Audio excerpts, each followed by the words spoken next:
Pangkalan militer rahasia di Gurun Nevada ini adalah tempat di mana pemerintah Amerika Serikat menyimpan jasad alien, reruntuhan piring terbang, teknologi pengendalian cuaca, alat teleportasi, dan mesin waktu. Setidaknya, itu yang sering digambarkan dalam film-film dan cerita-cerita teori konspirasi. Benarkah demikian? Apa sebenarnya isi dan kegiatan yang terjadi di tempat yang dikenal sebagai Area 51? Dalam video ini, kita akan membahas tentang Area 51. Area 51 adalah sebutan untuk fasilitas milik Angkatan Udara Amerika Serikat yang terletak di Kompleks Nevada Test and Training Range atau disingkat NTTR. Sesuai namanya, NTTR merupakan tempat pengujian, pelatihan, dan latihan tembak. Latihan tembak di sini adalah latihan tembak untuk pesawat-pesawat Angkatan Udara Amerika. NTTR merupakan bagian dari Pangkalan Udara Nellis atau Nellis Air Force Base. Nama Area 51 sendiri bukan nama resmi dari fasilitas ini. Kemungkinan nama Area 51 merujuk pada penomoran area pada peta yang digunakan oleh Komisi Energi Atom Amerika yang pernah melakukan serangkaian pengujian senjata nuklir di wilayah Gurun Nevada.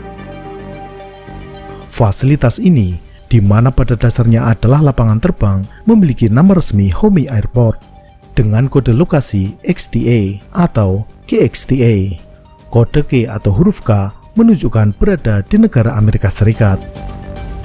Memang, hingga saat ini, Area 51 tetap menjadi tempat yang sangat ketat keamanannya. Penggunaan tindakan yang mematikan diizinkan terhadap siapapun yang menerobos tanpa izin. Ini terpampang jelas pada papan peringatan yang terpasang di perimeter area ini. Selama puluhan tahun, Area 51 menjadi tempat yang sangat misterius. Bahkan, kita tidak tahu seperti apa bentuk area ini. Tidak ada foto udara maupun foto dari kejauhan yang bisa menggambarkan tempat rahasia ini. Beberapa orang mengaku memiliki informasi tentang Area 51. Ada yang mengaku terlibat dalam proyek-proyek rahasia yang berkaitan dengan alien. Salah satunya adalah Bob Lazar. Dia mengaku sebagai seorang ahli fisika yang dilibatkan dalam penelitian dan reverse engineering teknologi yang berasal dari luar bumi. Namun, kredibilitas Bob Lazar ini sangat diragukan. Ia mengaku lulusan fisika dari MIT dan lulusan elektronika dari Institut Teknologi California atau Caltech. Namun, kedua universitas ini tidak memiliki catatan tentangnya. Bahkan, jika dilihat dari nilai rapot Bob Lazar saat SMA yang buruk, tidak mungkin dia bisa diterima di MIT maupun Caltech. Bob Lazar juga tidak bisa menyebutkan nama-nama dosennya maupun teman seangkatannya saat kuliah. Dan lagi, Bob Lazar mengaku lulus dari keduanya dalam waktu hampir bersamaan. Padahal, jarak kedua universitas itu seperti Sabang dan Merauke, berada di pantai barat dan timur Amerika. Lazar juga mengklaim dirinya terlibat sebagai fisikawan di laboratorium Los Alamos. Namun, penyelidikan wartawan mengungkap dia hanya bekerja sebagai teknisi pada perusahaan kontraktor kecil yang kebetulan mendapat tender dari laboratorium Los Alamos. Meskipun beberapa pernyataannya seperti latar belakang pendidikan dan pekerjaan tidak dapat dibuktikan, seperti halnya tokoh teori konspirasi lainnya, Bob Lazar tetap dipercaya oleh para pengikutnya. Area 51 tetap menjadi misteri selama puluhan tahun. Orang-orang tahu bahwa tempat ini ada dan nyata, tetapi tidak ada sumber resmi terutama dari pemerintah terkait fasilitas ini. Namun, saat ini zaman sudah berubah. Sekarang ini, foto satelit dengan mudah diakses siapapun. Termasuk di antaranya foto yang tersedia di Google Map, juga foto satelit lain baik yang bisa diakses gratis maupun berbayar, misalnya Sentinel, Landsat, Maxar, dan lain-lain. Berdasarkan foto-foto satelit, mari kita lihat gambaran lokasi dari Area 51. Area 51 merupakan kompleks pangkalan udara dengan beberapa bangunan di sekitarnya. Pangkalan udara ini memiliki beberapa landas pacu atau runway dengan panjang sekitar 4 km. Pangkalan udara ini terletak di dekat Groom Lake, sebuah danau yang mengering yang menjadi padang garam yang rata dengan luas sekitar 2000 hektar. Jalan umum terdekat adalah Extraterrestrial Highway atau Nevada State Road 375. Jarak area 51 ke jalan ini sekitar 36 km, dan di antara keduanya terdapat pegunungan yang bernama Bald Mountain. Dari State Road 375 ini terdapat jalan masuk. Orang masih bisa masuk ke jalan yang bernama Groom Road ini. Ketika sampai di kaki perbukitan, disinilah batas yang tidak boleh dilewati orang luar. Memang tidak ada pagar berduri, bahkan hanya terdapat tiang-tiang dari plastik berwarna oranye. Namun, terdapat kamera pengawas dan berbagai jenis sensor. Ada sensor-sensor elektromagnetik yang mendeteksi kendaraan serta benda logam apapun yang melintas. Di beberapa titik, ada petugas pengawas yang bersiaga di dalam mobil pick-up besar berwarna putih. Petugas penjaga ini sering disebut sebagai Camo Dudes. Mereka akan mencegat dan mengusir siapapun yang tidak berwenang yang berusaha mendekati Area 51. Di masa lalu, mereka diizinkan untuk langsung menembak tanpa harus memberi peringatan.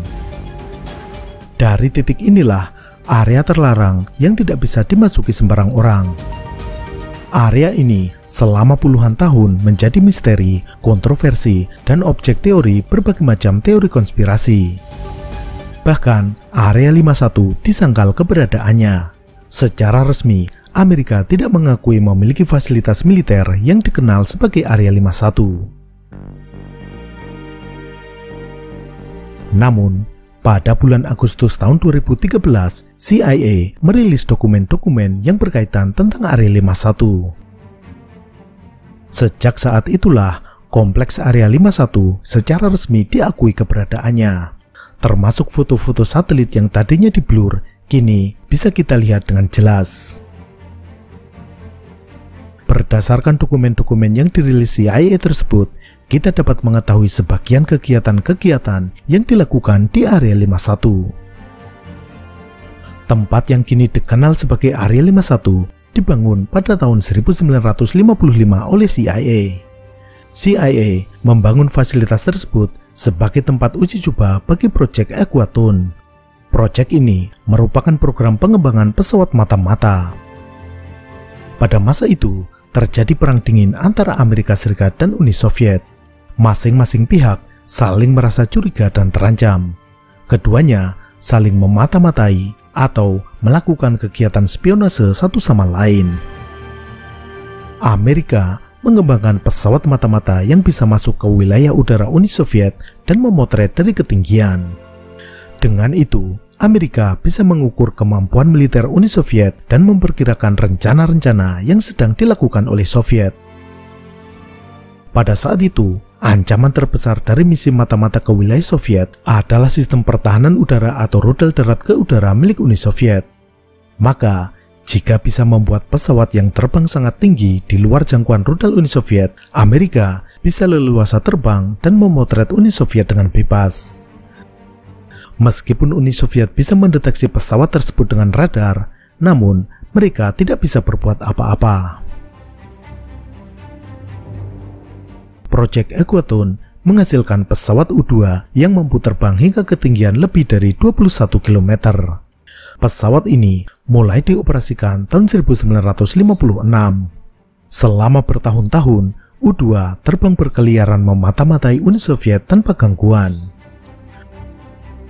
Namun, pada tahun 1960, Uni Soviet berhasil menembak jatuh pesawat U-2. Pilotnya ditangkap dan diadili. Namun, ia dibebaskan 2 tahun kemudian untuk ditukarkan dengan mata-mata Soviet yang ditangkap Amerika. Dengan ditembak jatuhnya U-2, Amerika menyadari tidak bisa lagi hanya mengandalkan ketinggian untuk menghindari sengatan rudal anti pesawat Soviet. Maka, dilakukan program pengembangan baru yang disebut Project Rainbow. U-2 dicoba dilengkapi dengan lapisan penyerap radar agar pesawat ini lebih sulit terdeteksi. Upaya ini kurang sukses karena tambahan lapisan ini menambah beban, sehingga menurunkan ketinggian terbang pesawat. Maka dibuat pesawat mata-mata baru yang memiliki kecepatan super tinggi dan lapisan penyerap radar. Program baru ini disebut Project Oscar. Pesawat ini dirancang mampu terbang dengan kecepatan hingga Mach 3 dan radar cross-section atau RCS yang relatif kecil. Karena kecepatannya yang tinggi, beberapa bagian struktur pesawat dibuat dari bahan titanium yang ringan namun sangat kuat. Tetapi, saat itu penghasil titanium utama adalah Rusia. Tidak mungkin Amerika mengimpor langsung titanium dari negara musuh. Maka, CIA membuat perusahaan-perusahaan palsu, termasuk yang berlokasi di luar negeri, agar bisa mengimpor titanium dari Rusia. Selain kecepatannya yang tinggi, pesawat yang dalam masa pengembangan disebut sebagai A-12 ini juga dirancang memiliki radar cross-section yang kecil.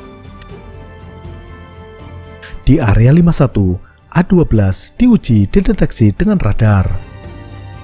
Bodi pesawat dipasang pada tiang setinggi 15 meter. Pesawat ini diuji dengan hampir semua jenis radar yang dimiliki Amerika pada saat itu. Badan pesawat juga diputar-putar dengan berbagai posisi. Uji coba ini dilakukan dengan kewaspadaan tinggi agar tidak terpantau oleh Uni Soviet. Pada waktu itu, baik Amerika maupun Uni Soviet sudah memiliki satelit mata-mata yang bisa memotret dari luar angkasa. Maka, pengujian hanya dilakukan ketika satelit Uni Soviet tidak berada di atas Amerika. Ketika orbit satelit itu melintas di atas area 51, pesawat itu diturunkan dan disembunyikan di dalam hanggar. Tetapi, bertahun-tahun kemudian, baru diketahui bahwa sebenarnya Uni Soviet sudah tahu bentuk pesawat tersebut. Saat pesawat terpasang di atas, pesawat itu menghasilkan bayangan di landasan. Ketika pesawat dimasukkan ke hanggar, masih ada perbedaan suhu di bagian bayangan dan bagian yang terkena sinar matahari. Citra inframerah dari satelit mata-mata Soviet masih bisa menangkap jejak bayangan tersebut meskipun pesawatnya sudah tidak ada. A-12 berhasil terbang perdana pada tahun 1964 dan setelah resmi beroperasi mendapat nama baru yakni SR-71 Blackbird. Area 51 terus menjadi lahan uji coba pesawat-pesawat rahasia. Program selanjutnya yang dilaksanakan di Area 51 adalah Project Have Blue. Program ini menghasilkan pesawat yang sepenuhnya memiliki kemampuan siluman atau stealth, yakni F-117 Nighthawk. F-117 terbang perdana pada tahun 1977. Pesawat ini digunakan pertama kali dalam invasi Amerika ke Panama tahun 1989. Namun, publikasi secara luas F-117 adalah pada saat Perang Teluk tahun 1991. Selain pengembangan teknologi baru, Area 51 juga digunakan untuk mengevaluasi teknologi persenjataan musuh. Salah satunya adalah pesawat tempur MiG-21 buatan Soviet. Pada masa awal Perang Vietnam, pesawat-pesawat Amerika dibantai oleh MiG-21 di langit Vietnam. Pada saat itu, perbandingannya adalah 1:9. Untuk setiap MiG-21 yang berhasil dijatuhkan, Amerika harus kehilangan 9 pesawat F-4 Phantom. Maka, Amerika meneliti dan menguji MiG-21 di Area 51. Bagaimana Amerika bisa mendapatkan MiG-21? Pesawat itu dipinjamkan oleh Israel. Israel berhasil mendapatkannya melalui operasi yang dilakukan oleh Mossad. Mossad berhasil membujuk seorang pilot Irak untuk membelot dan menerbangkan MiG-21 ke Israel. Pilot yang membelot itu bernama Munir Redfa. Munir Redfa memiliki beberapa ketidakpuasan terhadap negaranya. Ia merasa karirnya terhambat akibat latar belakangnya yang beragama Kristen. Dirinya juga tidak menyetujui operasi militer terhadap etnis Kurdi. Maka, pada tanggal 16 Agustus 1966, Munir Redfa membelot dan mendaratkan MiG-21 yang dipilotinya ke Israel. Oleh Israel, MiG-21 itu dipinjamkan ke Amerika Serikat. Setelah serangkaian pengujian, Amerika mengetahui karakteristik MiG-21 serta beberapa kelemahannya. Selain itu, diperoleh juga kesimpulan bahwa kegagalan di Vietnam lebih diakibatkan oleh ketidaksiapan pilot-pilot Amerika sendiri. Ternyata, pilot baru benar-benar siap tempur setelah berpengalaman menjalani minimal 10 kali misi. Maka, sebelum diterjunkan ke medan tempur, mereka melaksanakan simulasi pertempuran udara berduel dengan rekan-rekannya di udara sebanyak minimal 10 kali. Barulah mereka siap. Setelah itu, Amerika memperoleh keunggulan udara di Vietnam. Selain MiG-21, beberapa alutsista Soviet atau Rusia juga diteliti dan diuji di Area 51. Di antaranya adalah MiG-17 melalui proyek Have Drill dan Have Ferry. Ini beberapa foto pengujian MiG-17 tersebut. Pesawat MiG-17 diadu dengan beberapa pesawat tempur Amerika. Lalu, ada proyek Have Clip yang menguji sistem radar pengendali rudal Soviet. Dan yang terbaru, Amerika diketahui menguji Sukhoi Su-27 di Area 51. Dalam foto-foto yang tersebar, terlihat Sukhoi 27 ditarungkan dengan F-16. Sejak pertengahan tahun 90-an, Amerika memiliki beberapa Sukhoi 27 yang didapat dari Belarusia dan Ukraina. Dari dokumen-dokumen yang dirilis, dapat disimpulkan bahwa fungsi utama Area 51 adalah tempat uji coba teknologi-teknologi baru yang masih dirahasiakan, terutama teknologi pesawat terbang. Di tempat ini juga dilakukan uji coba dan eksploitasi terhadap persenjataan buatan negara lain yang berhasil diperoleh Amerika. Hingga saat ini, Area 51 tetap beroperasi. Namun, kita tidak tahu apa yang sedang dikerjakan di sana sekarang. Saat ini, kita hanya tahu beberapa yang pernah dikerjakan di sana beberapa puluh tahun yang lalu. Di antaranya pengembangan pesawat mata-mata U-2, pesawat SR-71, pesawat siluman F-117, pengujian pesawat musuh MiG-21 dan MiG-17, dan lain-lain. Entah apa yang sedang diuji saat ini. Mungkin kita baru akan mengetahuinya 20 atau 30 tahun lagi saat file rahasia saat ini dideclassified atau dibuka ke publik. Tetapi, mungkin ada beberapa file yang tidak akan pernah dibuka sampai kapanpun. Sampai jumpa.